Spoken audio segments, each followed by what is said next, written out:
नरहरी झिरवळ यांच्या मंत्रालयातील कार्यालयात एसीबीने छापा टाकलाय। यावेळी अन्न आणि औषध प्रशासन विभागातील क्लर्कला लाच घेताना रंगेहात पकडण्यात आलंय।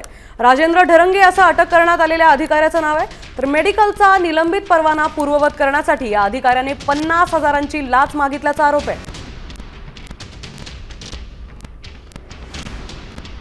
आता थेट जाऊयात मंत्रालयात। त्या ठिकाणी मंत्री नरहरी झिरवळांच्या केबिन बाहेर आमचे प्रतिनिधी गणेश कवडे उपस्थित आहेत। त्यांच्याकडून अधिकची माहिती घेऊयात।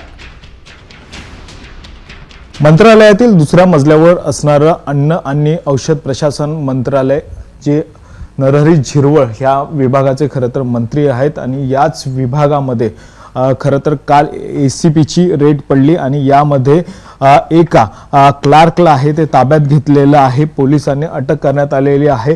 खरं तर मेडिकल परवाना आहे तो निलंबित करण्यात आलेला आहे, तो पुन्हा एकदा मिळावा यासाठी खरं तर जो परवाना आहे तो रद्द करून नव्याने मिळावा यासाठी 50,000ची लाच आहे ती मागितली होती। मात्र त्यातले 35,000 रुपये आहेत ते घेतले होते आणि या 35,000 रुपये घेताना लाचलुचपत विभागाच्या अधिकाऱ्यांनी आहे ते रंगेहात या क्लार्कला आहे या ठिकाणी ताब्यात घेतलं होतं। राजे ढेरंगे हे अधिकाऱ्याचं नाव असून काल खरं तर संध्याकाळच्या सुमारास मंत्रालयातल्या याच कॅबिन मध्ये आहे तो एसीबीने पहिला ताब्यात घेतला। व्हिडिओ प्रवीण सह गणेश कवडे, साम टीव्ही मराठी, मुंबई।